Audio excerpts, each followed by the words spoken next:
wabarakatuh. Waalaikumsalam warahmatullahi wabarakatuh. Bapak, Ibu guru, beserta Bapak Kepala Sekolah yang saya hormati, alhamdulillahirabbil alamin.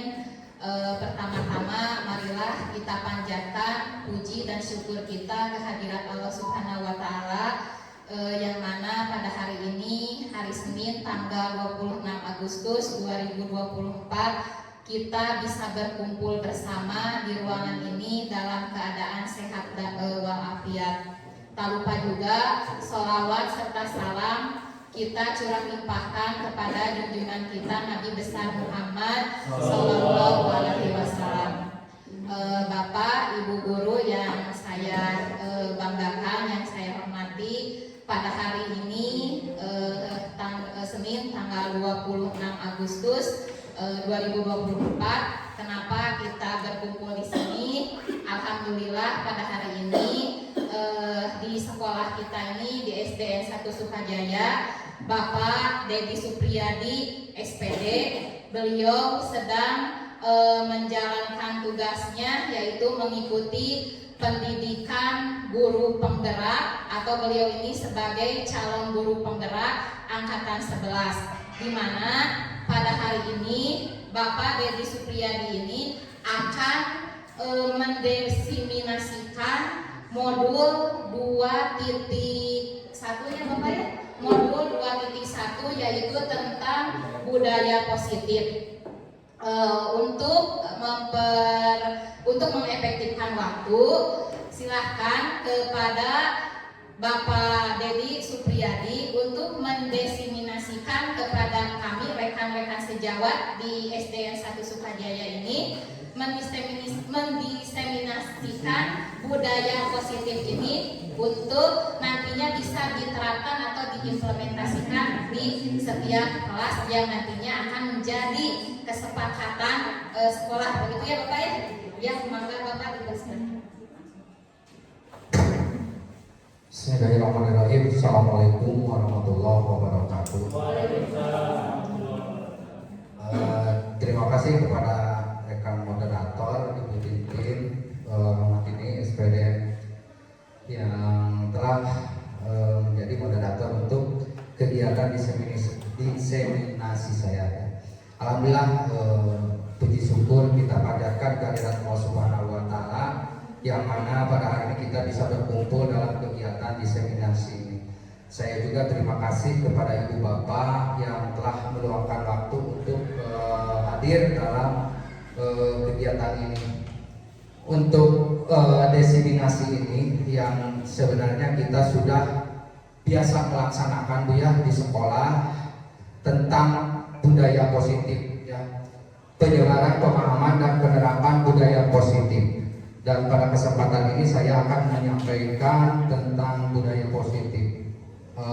Nah, di sini kegiatan yang pada hari ini kita laksanakan ada tujuannya, ya, yang mana kita saya mengimbaskan kepada Ibu Bapak guru, ya, di sekolah mengenai tentang budaya positif yang seharusnya diterapkan di sekolah demi terciptanya pembelajaran yang ramah, menyenangkan, dan membuat murid semangat dalam belajar sehingga tercapai visi impian dari setiap sekolah. Alhamdulillah ya.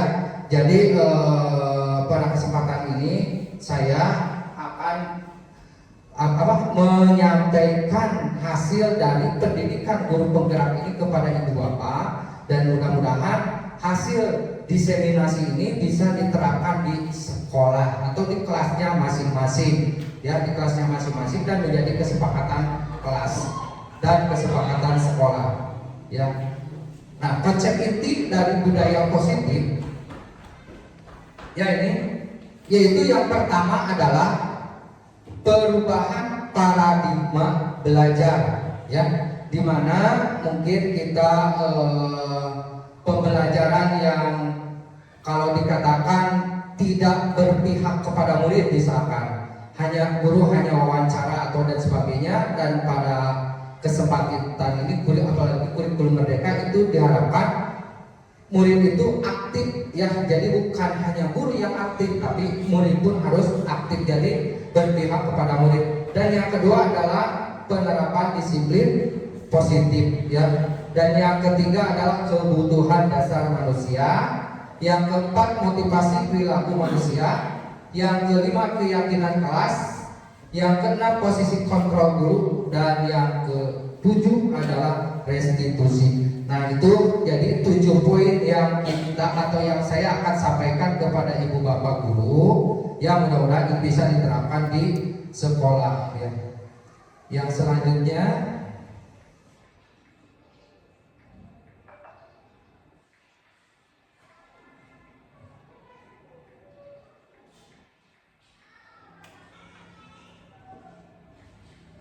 nah itu budaya positif, lingkungan positif, keyakinan kelas dan peraturan kelas. Nah ini yang untuk awal kita diseminasi ada pertanyaan pemantik yang akan sampaikan. Nah di sini apa yang dimaksud dengan budaya positif itu ya.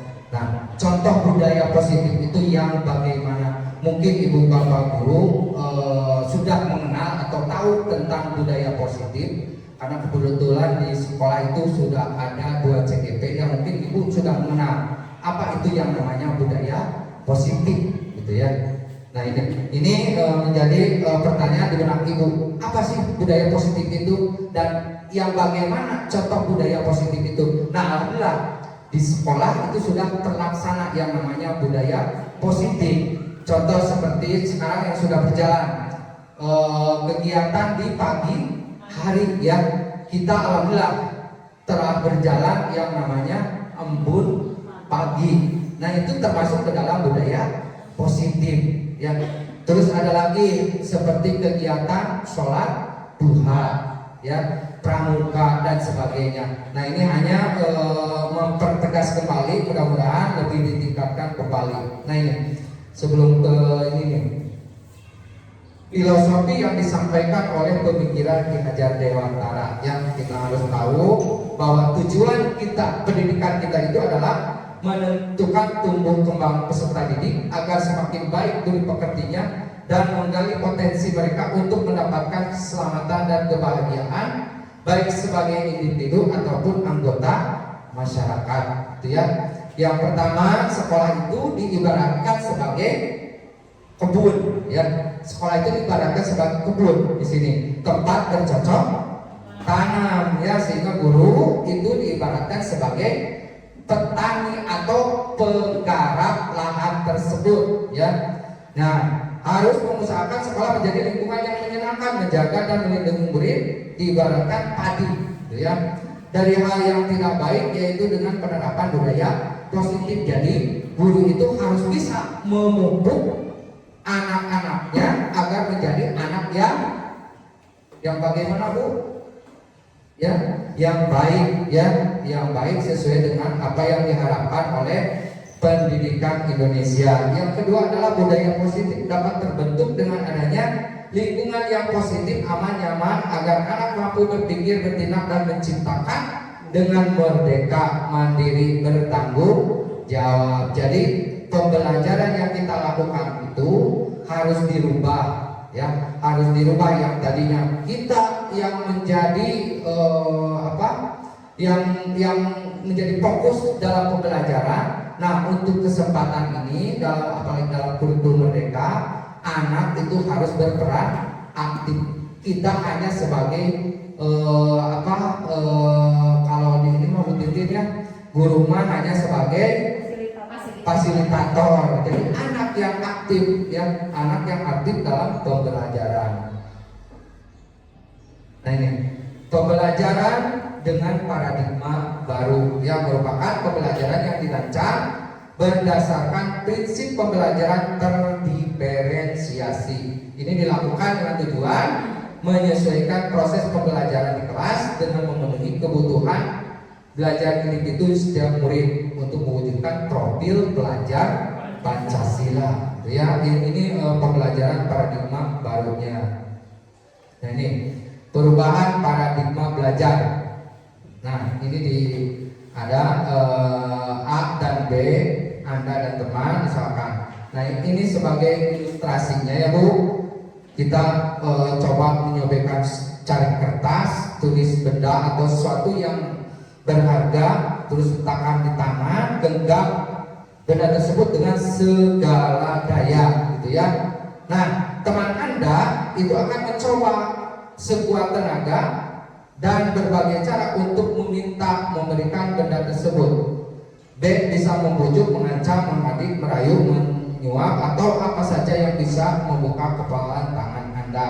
Semua siapa yang menggunakan kaitan ini tentang kontrol ya untuk membuka atau menutup kepalan tangan. Jadi kita harus bisa mengendalikan anak kita, bagaimana anak kita supaya pembelajarannya berhasil, gitu ya. Kita mencari cara, strategi dan sebagainya agar pembelajaran yang kita harapkan itu dapat berhasil. Itu dengan berbagai cara atau dengan berbagai metode ya, agar anak bisa mengikuti dengan gembira, senang, gitu ya, dalam pembelajaran. Nah ini apa ini?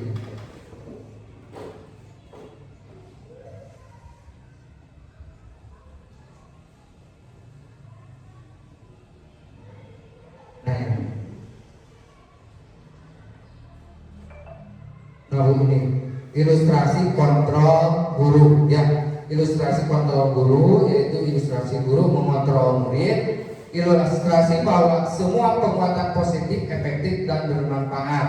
Ilustrasi bahwa kritik dan membuat orang merasa bersalah dapat menguatkan karakter. Ilusi bahwa orang dewasa bisa memaksa, menyimak dan penjelasan dari guru ini ya, bisa dihubungkan hubungan berbagai konsep inti dalam membangun budaya positif. Ada stimulus respon, ada teori kontrol ya. Contoh stimulus responnya realitas atau kebutuhan kita semua ya. Kontrolnya apa? Realitas kita berbeda. Semua orang memilih hal yang sama, setiap orang memiliki. Nah ini kebalikannya ya. Langsung aja Bu. Nah ini analisis kasus. Misalkan ini ada satu kasus ya Bu, bisa dilihat. Pak Budi selalu hadir tepat waktu di sekolah karena menjadi guru yang berprestasi dan untuk menghindari teguran yang biasanya diberikan oleh kepala sekolah. Ya. Bedakan dengan kasus yang kedua. Bu Winarti selalu datang tepat waktu karena itu merupakan bagian dari peningkatan kapasitas dirinya sebagai guru, gitu ya. Nah, kalau analisis ibu bapak yang kasus yang pertama bagaimana? Datang ke sekolah, itu karena apa? Karena itu ada tuntutan ya. Jadi tidak datang ke sekolahnya karena dia merasa sebagai guru ya, guru berprestasi. Terus karena takut ditegur, gitu ya. Jadi kalau di lama itu tidak ikhlas karena ada keterpaksaan, gitu ya. Nah beda lagi dengan kasus yang kedua. Bu Winarti selalu datang tepat waktu karena itu merupakan bagian dari peningkatan kapasitas dia sebagai guru. Jadi Ibu Winarti bertanggung jawab karena dia memiliki tugas dan tanggung jawab, sehingga tidak terbebani, tidak ada email-email apa-apa. Dia datang ke sekolah karena sudah kewajiban dia sebagai pendidik, ya kan? Jadi tidak ada paksaan, ditegur sekolah, kepala sekolah itu karena takut ditegur oleh atasan, misalkan karena dia sebagai guru berprestasi, jadi ada tuntutan, gitu ya. Ini dua kasus yang berbeda, ya, yang berbeda. Selanjutnya, nah ini dalam budaya kita maka makna kata disiplin. Makna kata disiplin dimaknai menjadi suatu yang dilakukan seorang pada orang lain untuk mendapatkan kepatuhan sehingga terkadang muncul ketidaknyamanan. Nah, seharusnya bermakna positif suatu karakter atau perilaku yang dilakukan seorang yang mana motivasi intrinsiklah menjadi dasarnya melalui kebiasaan positif baik sikap, perilaku maupun tutur kata dalam melakukan kontrol diri dan pembentukan kepercayaan diri. Ini tentang masalah disiplin ya, disiplin. Jadi kasus yang tadi itu dua kasus yang berbeda. Yang satu karena ada keterpaksaan melihat posisi dia, terus karena anak ketakutan. Nah, beda lagi dengan kasus yang kedua, karena dia memiliki tanggung jawab atau disiplin yang tinggi. Nah ini kebijakan universal ya, kebijakan yang disepakati bersama itu lepas dari suku bangun agama, bahasa maupun latar belakangnya. Nilai ini merupakan paling besar dari sikap dan perilaku kita, atau nilai-nilai merupakan fondasi kita berperilaku ini dalam profil pelajar Pancasila. Ada yang namanya beriman dan bertakwa kepada Tuhan Yang Maha Esa, berakhlak mulia, mandiri, bernalar kritis, berkebinekaan global, bergotong royong dan kreatif. Itu yang poin dari profil pelajar Pancasila. Ini contoh kebijakan ya. Ada yang namanya kebijakan universal, di mana kebijakan universal itu terdiri dari keadilan semua anggota diperlakukan secara adil dan setara tanpa diskriminasi ya. Yang kedua adalah integritas, di mana integritas itu adalah kejujuran, tulus dan konsisten dalam tindakan atau ucapan. Yang selanjutnya tanggung jawab, di mana bertanggung jawab atas tindakan dan keputusan yang diambil gitu ya. Respect, saling menghormati antar anggota, perbedaan pendapat dan nilai yang dianut. Kerjasama, bekerja sama untuk mencapai tujuan bersama, inovasi dan lain-lain ya. Nah ini 9 pilar karakter yang dimiliki, yaitu cinta Tuhan dan segenap ciptaannya, menanamkan rasa syukur, menghormati semua makhluk hidup dan menjalankan perintah agama. Yang kedua adalah mandiri, yang ketiga adalah jujur, yang keempat hormat, ya, santun, pendengar dan yang menghargai orang lain, dermawan, percaya diri, pemimpin yang baik dan adil, baik dan murah hati, serta toleran, cinta, damai dan bersatu, menerima perbedaan pendapat, menjaga perdamaian dan hidup rukun dengan sesama. Nah ini contoh dari kebijakan institusi atau organisasi. Ada yang universal dan ada karakter ya. Nah ini ada satu kasus lagi ya. Ibu Ambar guru wali kelas 2 di SD Pelita Hati sedang bingung menghadapi ulah salah satu murid di kelasnya. Doni, beberapa anak di kelas 2A telah datang padanya dan mengeluh. Doni sering meminta bekal makan siang mereka dengan paksa. Jika Anda menghadapi seperti Abu Ambar, apa yang akan Anda lakukan? Nah mungkin ibu bapak ada yang mau berpendapat. Ini kita menghadapi satu kasus, ada anak itu meminta atau mengambil makanan temannya secara paksa. Mungkin ada menurut anak kira-kira alasan Doni melakukan hal itu bagaimana? Ya.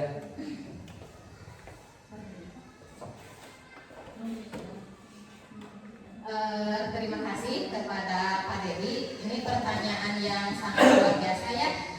Di mana di sini Pak Dedi membuat pernyataan pemantik tentang kasus ada anak di kelas 2A yang sedang bingung. Jadi anak itu ada salah satu anak yang selalu meminta bekal makan kepada temannya dengan paksa. Nah, menurut pendapat saya, anak tersebut, jadi kita melihat kasus ini, kita sebagai guru gitu ya, khususnya saya, ketika melihat anak seperti ini jangan langsung dijudge, misalnya anak itu dimarahi.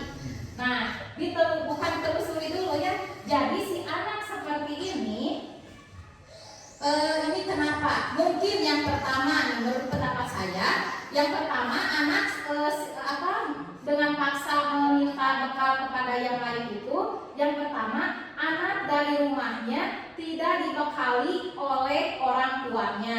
Yang kedua, orang tuanya tidak memperhatikan terhadap anak tersebut.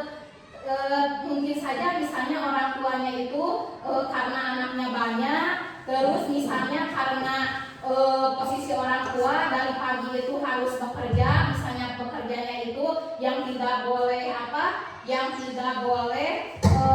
misalnya kesiangan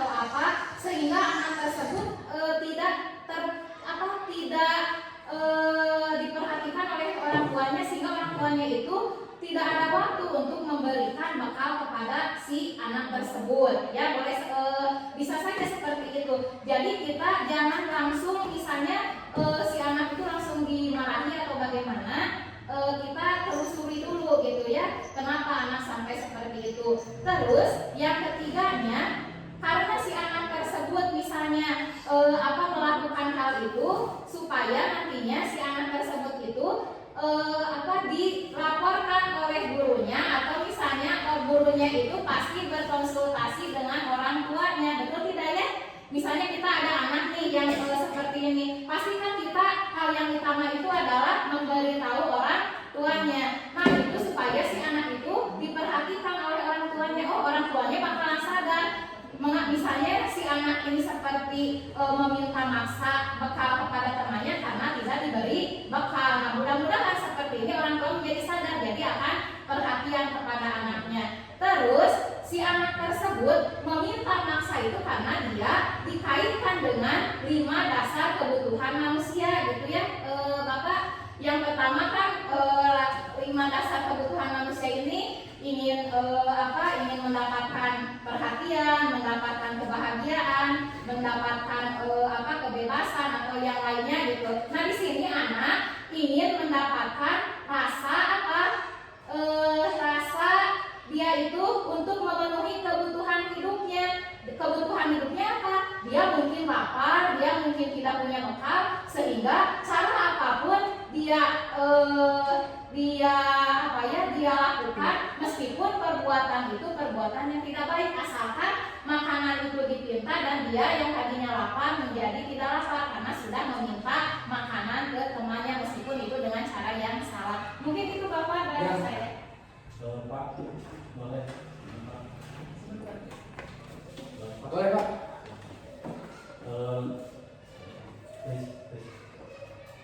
Please. Oh, please.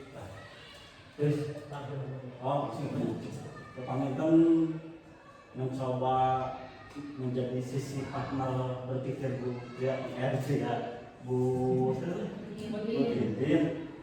Kalau misalnya logikanya dibagi,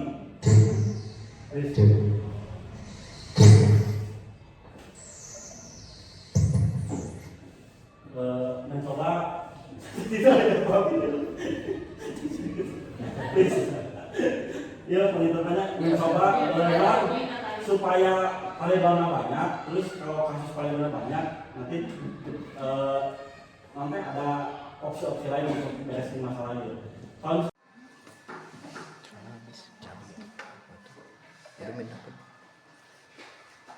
baik, terima kasih ya Bu Titin atas masukan yang luar biasa ya.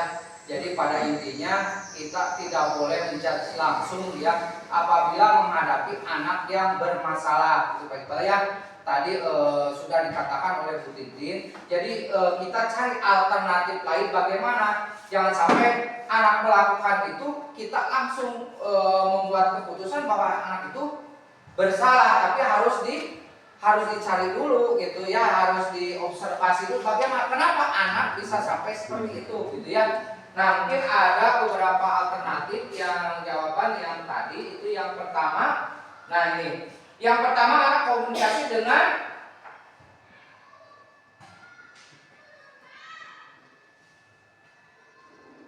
ini ya, kita melakukan komunikasi dengan si anak tersebut secara pribadi ya, buat suasana yang nyaman mungkin seperti itu ya. Ajak berbicara terpisah atau dipanggil misalnya gitu ya. Baik Pak, kita sebagai guru itu dengan tenang penuh pengertian, hindari menyalahkan atau memarahi agar dia merasa aman ya. Itu yang kedua alasannya, kita menanyakan.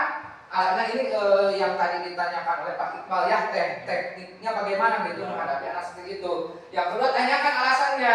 Nah menanyakannya dengan lembut, misalkan saya mengapa ia sering meminta bekal kepada temannya gitu. Dengarkan dengan penuh perhatian atau apa yang dia sampaikan tanpa menyela. Jadi pada intinya biarkan saja dulu anak gitu berargumen gitu ya. Kita jangan disalahkan. Dengarkan aja dulu gitu ya apa yang disampaikan oleh anak tersebut. Nah yang ketiga adalah tunjukkan empati ya. Coba memahami perspektif Doni. Mungkin ada alasan di balik perilakunya ya. Seperti apa?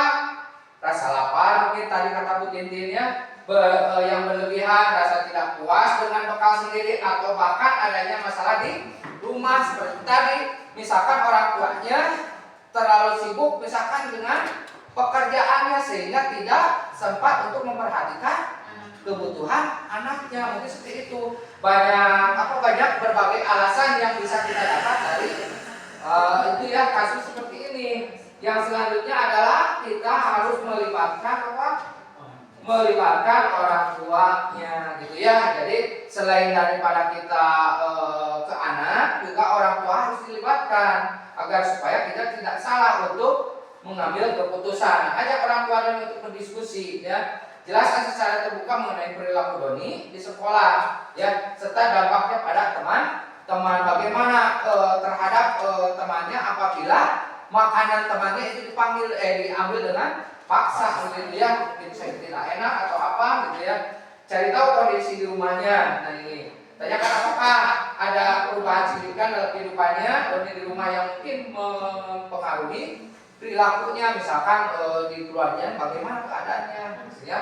Bisa jadi misalkan antara orang tuanya sering bertengkar atau apa gitu kan, atau misalkan karena tadi Bu Tintin misalkan kekurangan pasokan makanannya mungkin ya, bisa jadi gitu ya, atau karena keadaan ekonominya gitu. Nah, kerjasama dalam mencari solusi, bekerja dengan orang tua Doni untuk mencari solusi yang terbaik bagi Doni. Jadi banyak proses yang kita lakukan sebelum kita mengambil satu keputusan gitu. Karena kalau misalkan tidak melalui proses seperti ini, mungkin bisa jadi anak akan menjadi drop gitu ya. Kalau kita langsung disalahkan kepada anak itu langsung, tidak melalui proses yang ini. Nah ini.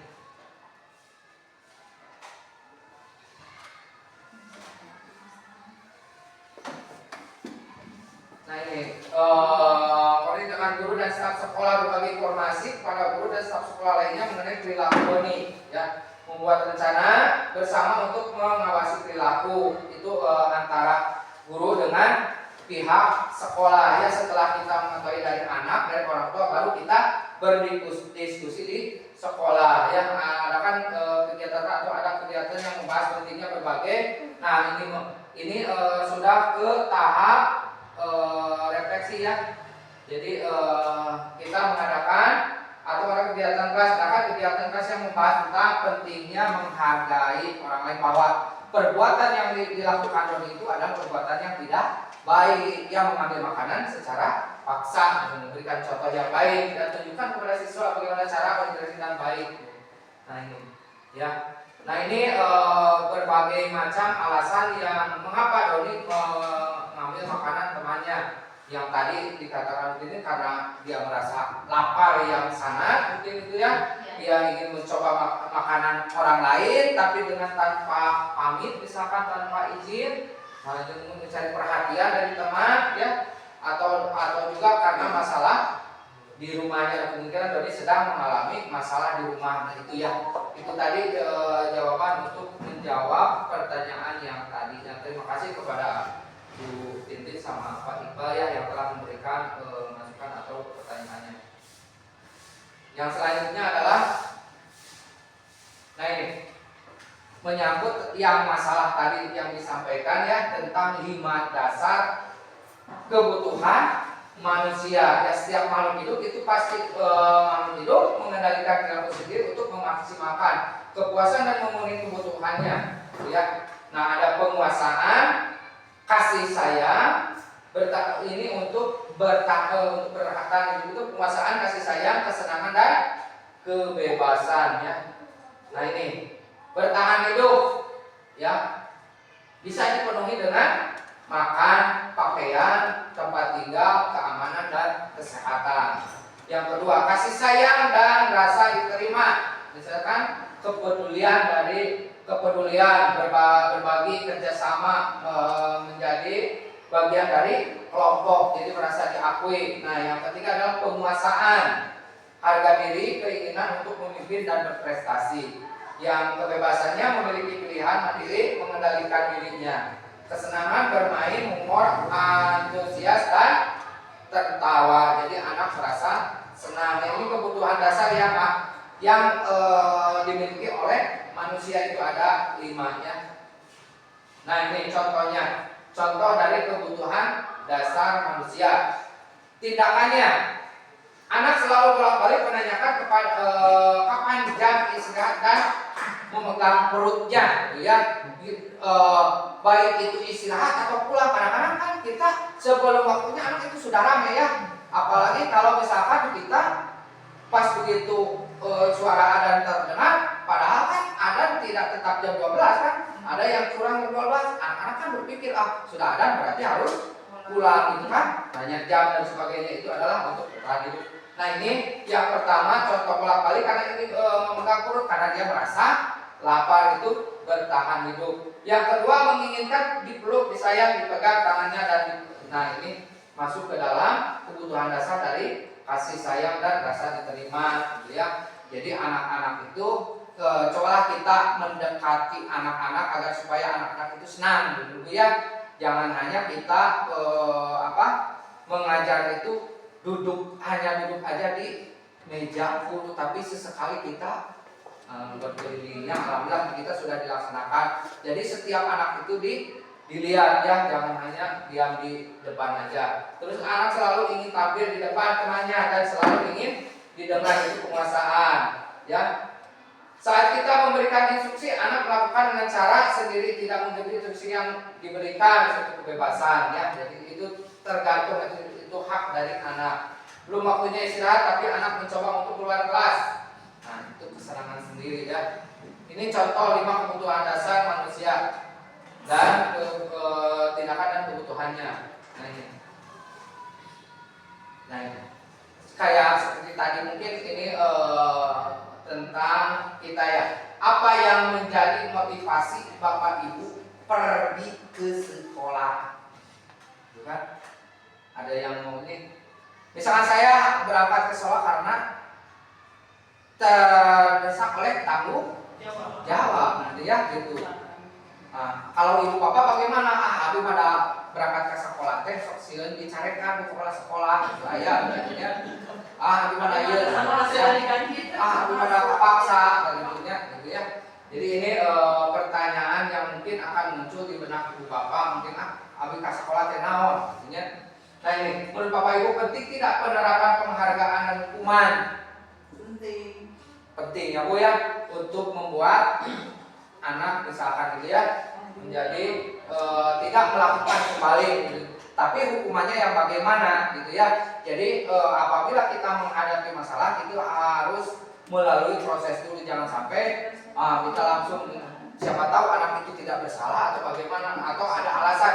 Misalkan begini Bu, anak sering kesiangan datang ke sekolah, terus kita langsung menegur atau nyarekan misalkan gitu ya, tapi tidak tahu kenapa alasan anak itu sering ini.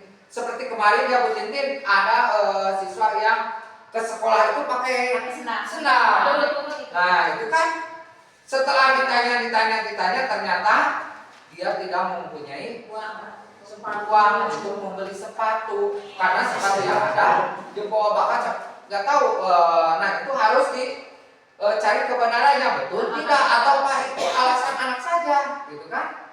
Nah sementara kan kita di sekolah ada bantuan, misalkan kok kenapa nggak bisa beli sepatu misalkan seperti itu. Nah kita harus ditelusuri bagaimana, jangan sampai contoh Pak Iqbal gitu ya memakai sepatu kan itu seperti itu ya. Nah yang selanjutnya menurut Ibu Bapak Ibu ya. Nah ini motivasi perilaku manusia. Nah ini tentang masalah tadi pengaruh reward atau hukuman ya. Nah perilaku manusia, reward atau hadiah, mendapatkan penghargaan atau imbalan. Yang kedua punishment atau hukuman, disiplin positif. Bentuknya yaitu menghargai dirinya. Nah faktor eksternalnya jika didorong dari luar sekolah tidak ada perilaku yang namanya tidak muncul lagi. Nah ini faktor internalnya berasal dari dalam diri ini tentang perilaku manusia ya. Nah ini dampak dari hadiah atau reward yang diberikan kita kepada anak. Yang pertama berpengaruh kepada jangka pendek. Yang kedua mengurangi ketepatan atau salah tujuan. Hadiah memiliki potensi demotivasi atau faktor labeling, merusak hubungan hukuman kompetensi tidak sehat. Nah ini ya, reward atau hadiah. Nah ini tentang hukuman. Ya, jadi kita harus hukumannya harus yang bagaimana gitu agar supaya anak tidak down misalkan ya. Nah ini dampak dari hukuman Bu, misalkan anak disuruh berdiri di depan kelas dengan kaki misalkan ke atas sebelah atau pegang telinga, ini contohnya ya. Rasa sakit udah kayak lama, menyembunyikan kesalahan atau berbohong, membangun konsep diri negatif, membenci kedisiplinan ya gitu. Ini dampak yang akan terjadi apabila kita melakukan hukuman dengan hukuman fisik gitu ya. Jadi diharapkan hukuman itu tidak hukuman berbentuk fisik. Nah ini, apakah kita tidak boleh memberikan hukuman atau konsekuensi? Nah gitu ya. Sebab akibat korelasi biasanya diberikan berdasarkan suatu data yang umumnya dapat diukur. Misalkan setelah 3 kali tugas yang tidak diselesaikan maka seperti itu ya. Contoh, menggantikan kertas tugas teman yang telah dicoret-coret, membersihkan tempat air. Nah ini ya, karena tersenggol atau nah ini rasa tanggung jawab ya. Apakah kita tidak boleh memberikan hadiah imbalan pada peserta didik apresiasi? Nah ini imbalan atau hadiah yang diberikan kepada anak itu tidak hanya berbentuk barang ya. Pujian juga itu anak sudah merasa wah bagaimana dilihat. Misalkan nih berfokus pada proses dan upaya anak di akhir bukan di awal, misalkan iming-iming. Contoh, terima kasih sudah mengerjakan tugas dengan sangat baik misalnya itu merupakan penghargaan yang sangat berharga untuk anak. Jadi anak merasa wah bagaimana. Jadi dia atau melaksanakan tugasnya itu tidak sia-sia gitu ya. Jadi ada apresiasi dari ibu bapak guru. Jawaban yang baik, jawaban dengan penjelasan yang sangat rinci misalkan gitu ya. Itu contoh dari apresiasi yang diberikan guru kepada anak yang telah melaksanakan tugas dengan baik. Nah ini, apakah yang dimaksud dengan kayak? Nah sekarang kita masuk ke keyakinan kelas. Nah mungkin ibu bapak sekarang sudah masuk ke bulan Agustus ya. Biasanya keyakinan kelas itu dimulai di awal ajaran ya. Ibu bapak sudah membikinnya saya lihat di kelas-kelas yang sudah ada terpampang ya. Nah sekarang mungkin kelasnya sudah baru bisa ditempelkan kembali ya Bu untuk keyakinan kelas. Apa keyakinan kelas dengan peraturan kelas? Bagaimana merumuskan keyakinan kelas? Nah misalkan di dalam membuat aturan Bu masih ada yang memakai kata tidak atau dilarang masih ada di kelas. Misalkan tidak boleh membuang sampah, dilarang mencoret-coret dinding, itu kan. Nah kalau sekarang kita rubah, jangan itu kalau kata tidak itu termasuk ke dalam kata negatif Bu ya.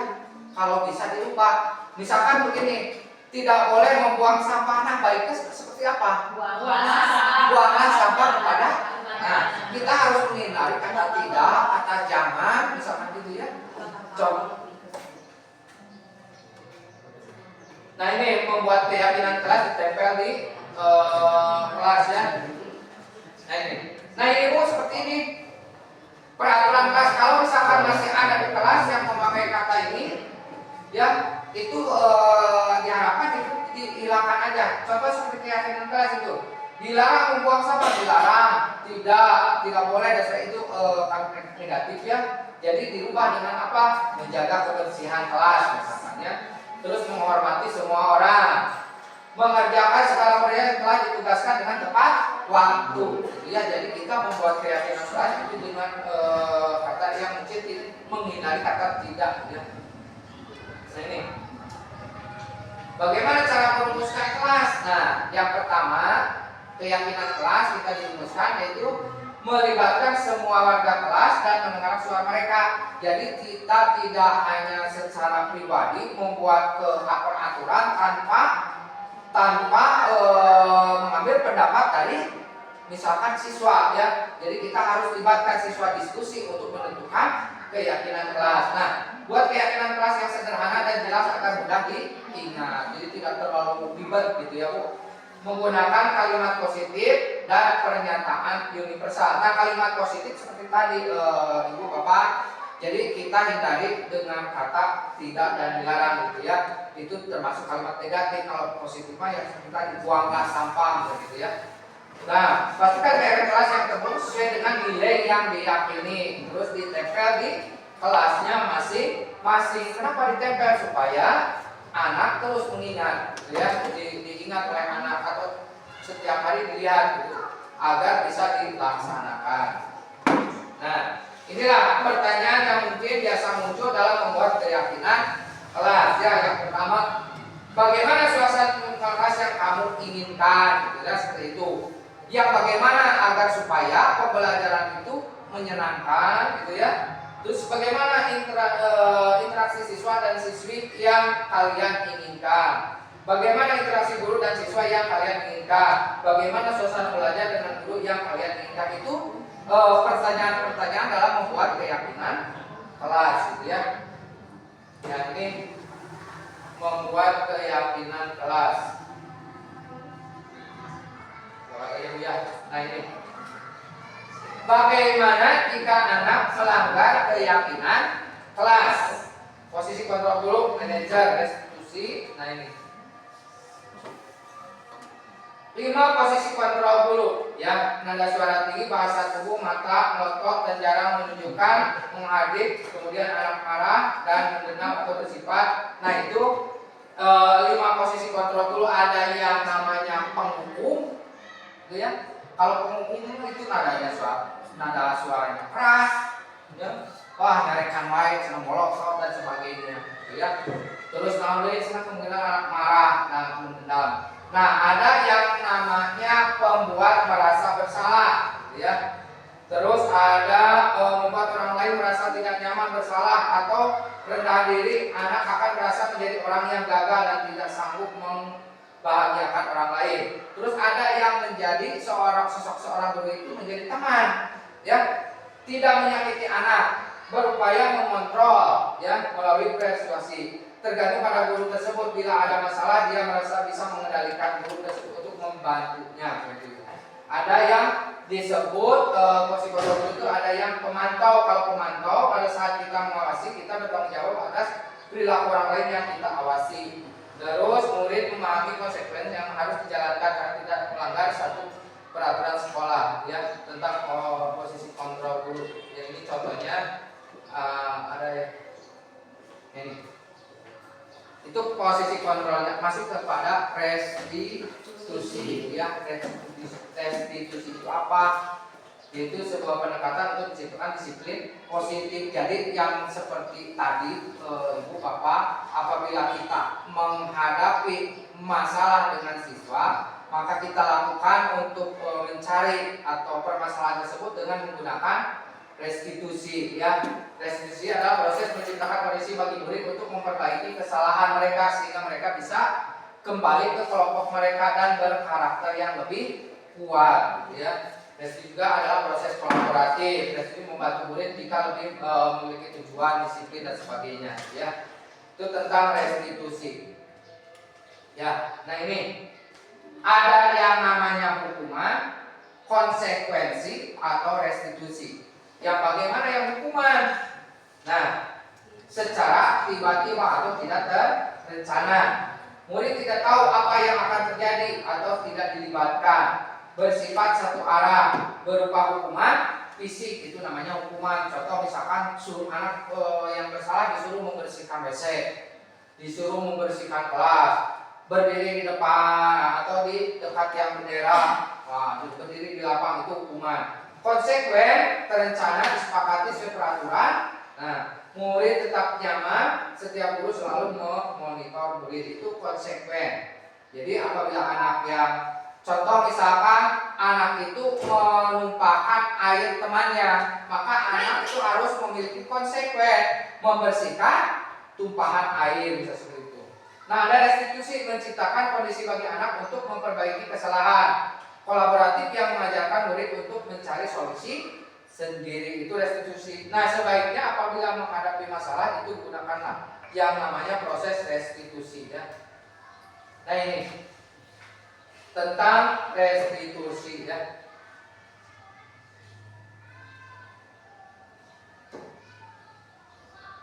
Karena menstabilkan identitas berdasarkan prinsip membuat kesalahan atau bagian dari proses pembelajaran ya. Berbuat salah itu wajar, tidak ada manusia yang sempurna. Juga pernah melakukan itu apabila menghadapi masalah atau menyelesaikan masalah anak apabila bermasalah gitu ya. Jadi misalkan ibu pernah gitu, seperti itu gitu. Jadi anak tidak merasa dia yang paling bersalah seperti itu ya. Kamu pernah begitu seperti itu ya. Nah ini tindakannya bagaimana? Nah, beralasan mengapa melakukan hal itu. Ini alasan anak setelah kita tanya, oh alasan kenapa kamu mengambil makanan? Oh karena gini gitu ya. Jadi kita bisa menghasilkan satu keputusan untuk anak. Kamu patut bangga karena telah melindungi kamu melakukan dan sebagainya ya. Ini paling indikasi tindakan. Menanyakan keyakinan berdasarkan prinsip teori kontrol bahwa pada dasarnya kita termotivasi secara implisit. Nah, tentang keyakinan baru. Nah ini. Jadi mencari atau menyelesaikan masalah dengan cara restitusi ya. Nah ini contoh kasusnya. Anak melempar benda di kelas dan terkena kepala temannya. Melempar benda menuntut dia adalah sesuatu yang seru. Jadi misalnya apa yang terjadi, ternyata anak sedang kebutuhan dasar kesenangan dalam dirinya, menanyakan sesuatu yang dapat dilakukan, itu memecahkan masalah. Terus pada kasus sendiri dari situ menggunakan posisi kontrol manajer ya. Ini cara penanganannya. Nah ini yang seperti tadi.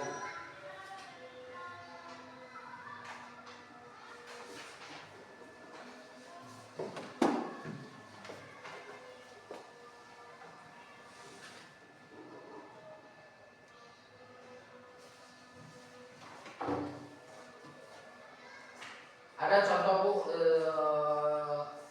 cara melakukan segitiga restitusi.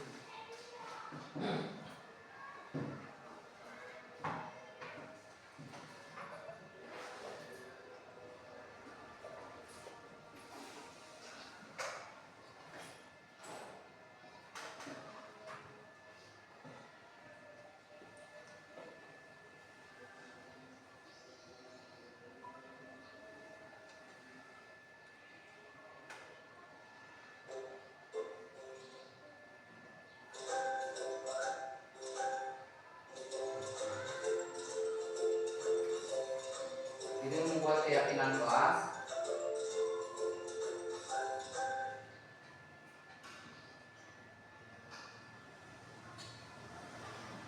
Apa yang ditanyakan Pak yang Bapak segitiga restitusi?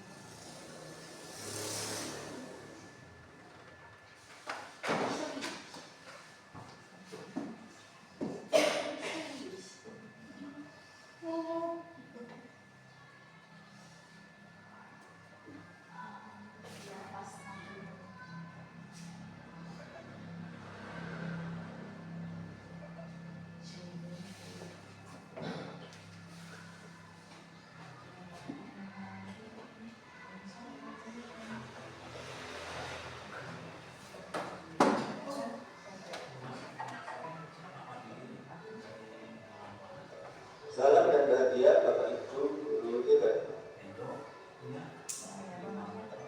Perkenalkan,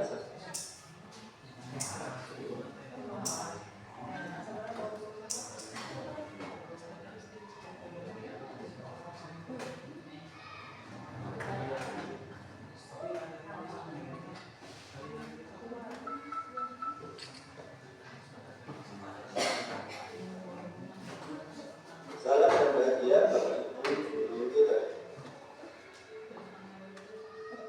Perkenalkan, saya Agus Julianto, guru SMP Negeri 1 Batu Kabupaten. Ini cara melakukan segitiga restitusi untuk menghadapi anak yang bermasalah. Kali ini saya akan menyampaikan praktek segitiga restitusi terhadap murid sebagai demonstrasi kontekstual jurusan pendidikan 4 pendidikan guru penggerak. Salah satu budaya positif yang dilakukan kepada kami melalui pendidikan guru penggerak adalah restitusi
datang terlambat, tidak fokus. Nah, bagaimana praktik segitiga diskusi pada masalah tersebut?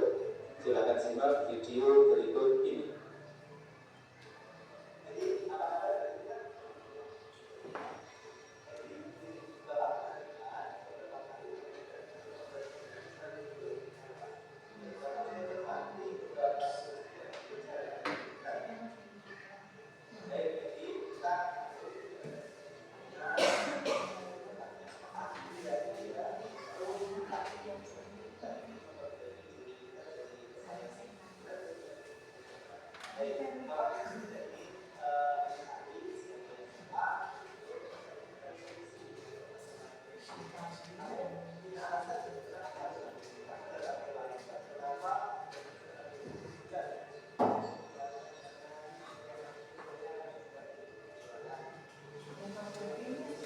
Bapak suaranya tarikan. Kuping pak itu mah Egina sareng itu mah.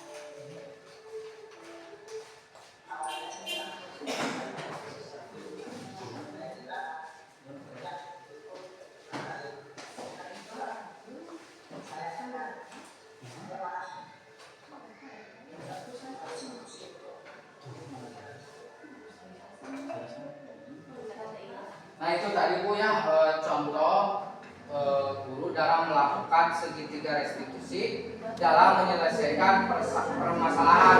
Ada yang namanya menstabilkan identitas ya, jadi menanyakan alasan dan sebagainya itu ya. Yang kedua ada yang anak berargumentasi memberikan alasan kepada kita gitu ya. Terus yang selanjutnya kita memberikan saran atau masukan kepada anak itu yang harus kita lakukan dalam menghadapi masalah. Mungkin itu Bu ya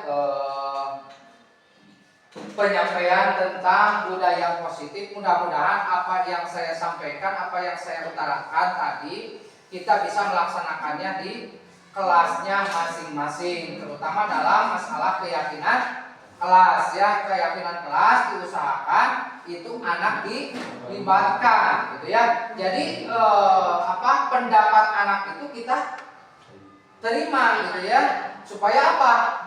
Anak merasa tanggung jawab. Ini karena ini aturan ini dibuat oleh saya sendiri, berarti saya harus melaksanakan keyakinan kelas tersebut gitu ya. Nah seperti itu. Terus budaya positifnya alhamdulillah ya kita sudah berjalan dan mudah-mudahan ke depan lebih ditingkatkan lagi. Terima kasih untuk perhatiannya, mudah-mudahan bermanfaat. Sekali lagi saya mohon maaf ya apabila ada yang kurang. Mudah-mudahan ini menjadi ilmu yang bermanfaat bagi ibu bapak semuanya. Terima kasih. Wassalamualaikum warahmatullahi wabarakatuh.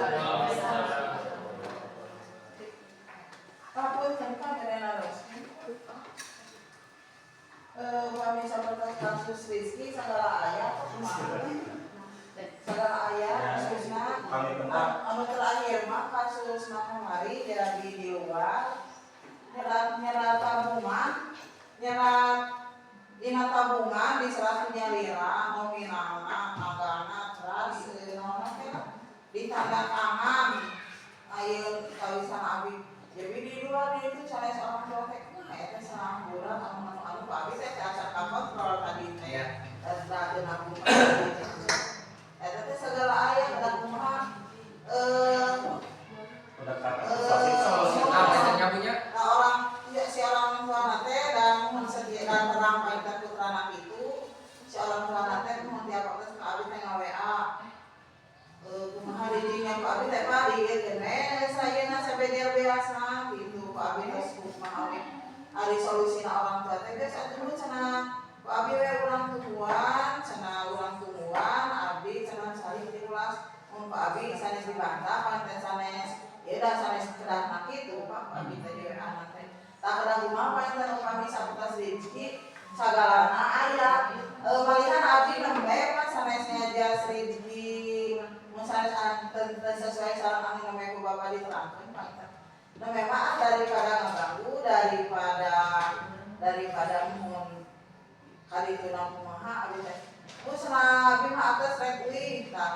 Kala cing teh nya data can wakosna. Ari bakal gogoleran ka dina kursi aku abdi mah atas tadi keluar beberes na euy bati payun itu abdi mah nu teh. Jadi seradan kan di kelas abdi mah lomba seneng subhanallahnya gitu. Nah itu memerlukan pendekatan yang lebih Bu ya, selain daripada kita berkonsultasi dengan orang tuanya pun gitu dalam menyelesaikan permasalahan tersebut. Emang rumit pentingnya kita mah kadang-kadang itu sudah menjadi karakter anak Bu ya, tos jantan karakter anak. Nah kita bagaimana caranya pendekatan terhadap anak tersebut. Jadi dalam membimbing itu harus difokuskan Bu sendiri atau karena dipanggil gitunya Bu di obrolan atau secara perlahan. Emang secara mau langsung dek gitu mau Bu, tapi kurang pendekatan lah kena sering gitu, tidak bosan-bosan mohon proses. Soalnya kita permasalahan kompleksnya jangan segala ieu nya istilah wah terus diborong ku anjeunna gitu. Jangan selain di koordinasi jeung orang tua oke ibu panginten ulah bosan lah mangayelan gitu sing rutin gitu ka eta insyaallah bakal kieu.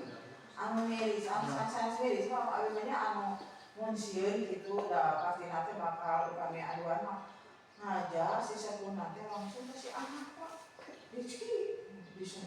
Tapi tos koordinasi jeung orang tua gitu terus di kondisi di rumahna kumaha eta gitu bedanya. Teu Pak aya orang tuanya sanes si anak eta teh anak di jalan misalnya di jalan emang di manja apa kumaha dan si mama teh Pak kalijina satu aya abi kok abi terus di teh terus di ih paling kana si kana teh nya hoyong langsung berenang hoyong langsung si urang kali anu di heureunana ada orang kali di Seguna kuat.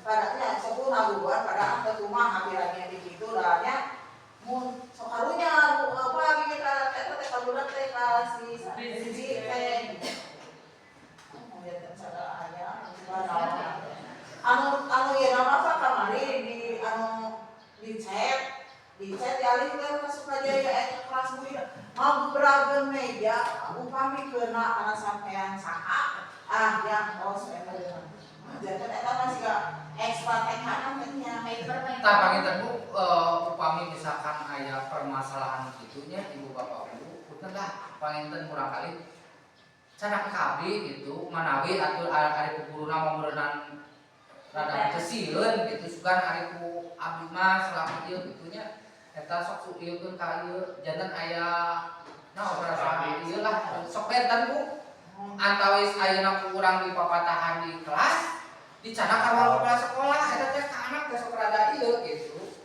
anu eta jadi mah abi painten ayeuna ngajarna di kelas bawah sanes teu sabar painten janten di kelas teh ieu teh si cepil teh meuni lieur teh nya meuni lieur abi abi kita ieu Pak abi aksen rek pensiun we kitu nya tadi putus tadi mah cenah bisi cenah ngomong abi cenah sinexi mau mana nexi teh eta cenah anu basa ieu cenah coba teknologis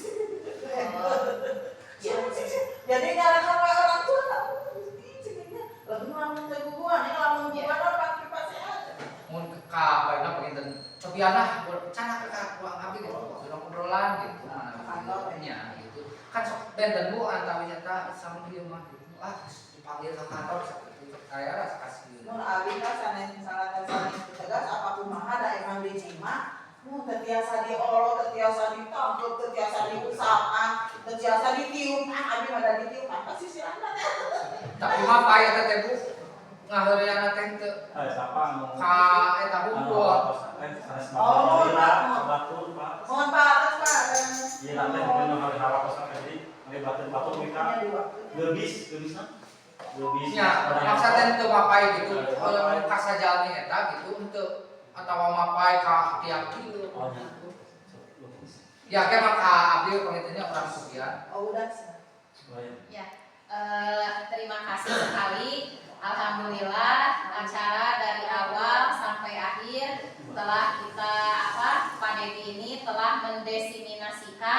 budaya positifnya. Mudah-mudahan kita semua dari desiminasi budaya positif ini bisa diterapkan di sekolah kita, khususnya di SDN 1 Sukajaya, karena dengan budaya positif ini sekolah kita akan nyaman bagi anak, juga bagi kita sebagai guru gitu ya. Alhamdulillah Bapak, terima kasih atas desiminasinya. Dan terima kasih juga kepada Bapak Ibu Guru yang telah menghadiri dari desiminasi calon guru penggerak angkatan 11 ini. Kita akhiri acara ini dengan bacaan hamdalah bersama-sama.